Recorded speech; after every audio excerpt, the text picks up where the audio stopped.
Hello everyone, कैसे हैं आप सभी लोग। आई होप कि आप लोग सभी बहुत ही बढ़िया होंगे और तैयारियां भी बहुत ही अच्छी तरीके से चल रही होंगी। और मैं भी बिल्कुल सही हूँ और मेरी भी तैयारी बस अब स्पीड पकड़ ली है। और मैंने अपने साथ आप लोगों के साथ में अपनी सिलेक्शन वाली समय सारणी पार्ट 1 शेयर किया था। यह मेरा पार्ट 2 है जो मैं टीजीटी बायोलॉजी वालों के लिए मैं लेकर आई हूँ। और अगर आप लोगों को अच्छा लगता है तो आप लोग ज़रूर ही आप लोग शेयर करिए, कमेंट करिए कि आप लोगों की तैयारियाँ कैसे चल रही हैं। तो आप बस बने रहिए। और आज का दिन है 10 जनवरी 2025, दिन है फ्राइडे का। तो चलिए नेक्स्ट स्टार्ट करते हैं। अब सभी लोग अपने रिवीजन के काम को अच्छे से स्टार्ट कर दीजिए और अपने अपने जो भी डेली वर्क रूटीन में से आप टाइम बचाकर अपने काम करिए। पर केवल पढ़ाई पर आपको फोकस करना है, रिवीजन प्लस पढ़ाई करने के लिए। देखिए 75 क्वेश्चन हमारे 3 टॉपिक्स में दिए जाते हैं, नॉन कॉर्डेटा, कॉर्डेटा और एनिमल फिजियोलॉजी। केवल 3 टॉपिक से हमारे 75 क्वेश्चन जरूर आते हैं, नॉन कॉर्डेट, कॉर्डेट और एनिमल फिजियोलॉजी। अगर माना कि 50 सीट है और 75 क्वेश्चन दिए जा रहे हैं तो आप कम से कम अगर आप 65 से 68 आते हैं, सही कर लेते हैं आप, तो आपका सिलेक्शन बिल्कुल पक्का है। और इससे ऊपर भी जाता है तो और मच बेटर। तो 50 सीट में आप अगर 75 क्वेश्चन में से 65 या 68 जिनके भी आते हैं तो उनका सबका सिलेक्शन होने वाला है। तो एक छोटा सा टारगेट है।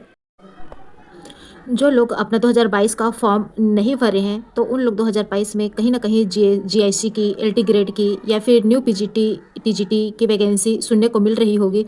तो आप अपनी प्रिपरेशन बेहतरीन तरीके से करेंगे और अपना बेस्ट दे सकेंगे।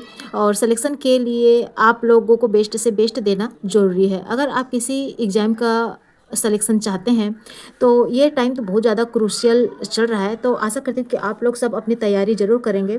तो जिसको 2022 का अभी एग्ज़ाम देना है वह डेली कोई भी ऐसा नहीं होगा जो 2022 का अपना कर रहा होगा। वह ऐसा कोई भी नहीं है जो अपना 2022 वाला जो फॉर्म भरा हुआ है जिन्होंने, तो उन लोग अपना रिवीजन बहुत अच्छे तरीके से कर ही रहे होंगे। बीच बीच में गैप नहीं करना है। रिवीजन रिवीजन मस्ट है, आपको रिवीजन करते रहना है, कंटिन्यू बनाकर रखना है।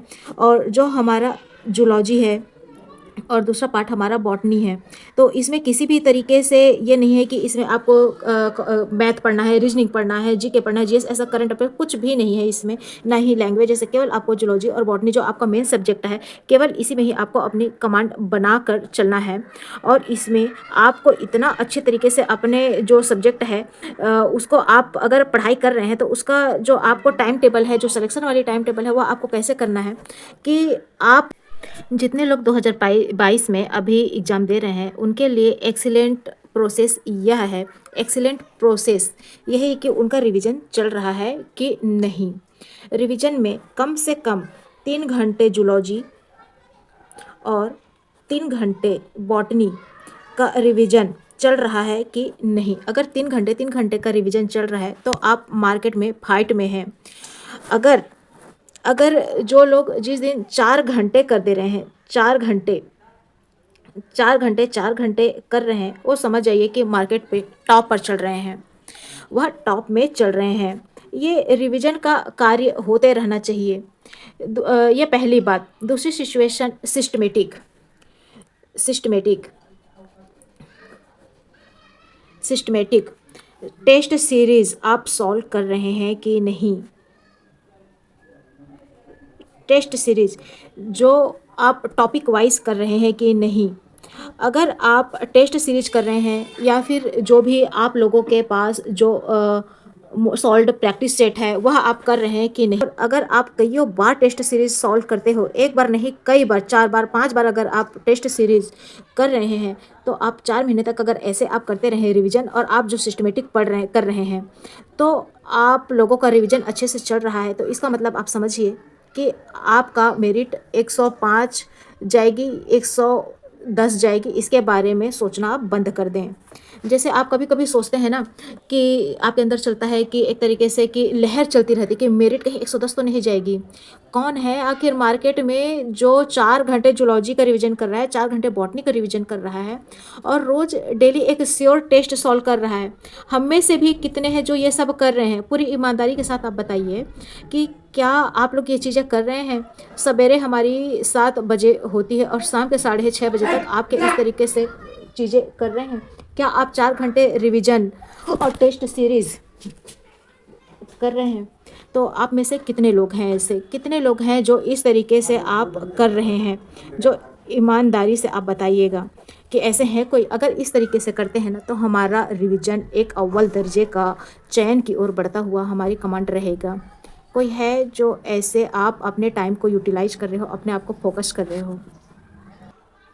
ज़्यादा से ज़्यादा होंगे ना तो केवल 20 लोग ही मिलेंगे, केवल 20 लोग। कहना बहुत आसान है लेकिन करना बहुत ज़्यादा कठिन है। अपने आप से तो और मत पूछिए कि कितना आफ़त है। अगर हम अपने आप से यही क्वेश्चन करते हैं तो कभी हम पढ़ते हैं, कहीं नहीं पढ़ते हैं। लेकिन अब इस सब चीज़ों को दरकिनार कर लेना है और लगता है कि हमें कि सिलेक्शन बहुत आसान है, और अगर हफ़्ते में अगर हमने 3 दिन नहीं पढ़े और 4 दिन चौथे दिन हम पढ़ना चालू कर दिए, तो केवल वो क्या हो रहा है? जी हो रहा है, जी। सारा गुड़ गोबर हो रहा है। यह हमारे पास ये समझदारी की बात है। अगर रिवीजन सही तरीके से नहीं चल रहा है तो कम से कम 3 घंटा जूलॉजी और 3 घंटा बॉटनी मिनिमम चलना ही चाहिए।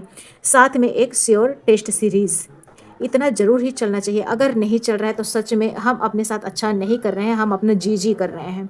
और वह दिन जब अप्रैल आ जाएगा और हम सेंटर पर अवेलेबल होंगे और दिमाग यही चलता रहेगा, हमारा अभी तक से यही चल रहा है कि मेरिट 110 के ऊपर एग्ज़ाम होगा कि नहीं। तो यह सब डाउट जो चल रहे हैं, यह दिमाग वाले डाउट हटा देना है हमें, और केवल हमें अपना, हमारे पास अभी सब चीज़ है, ये सारी बुक्स वगैरह हमारे पास रखा हुआ है, केवल यही हमको करना है। अगर हम रिवीजन कर पा रहे हैं तो सही है, अगर रिवीजन नहीं कर पा रहे हैं तो बहुत ही गलत कर रहे हैं हम अपने साथ में।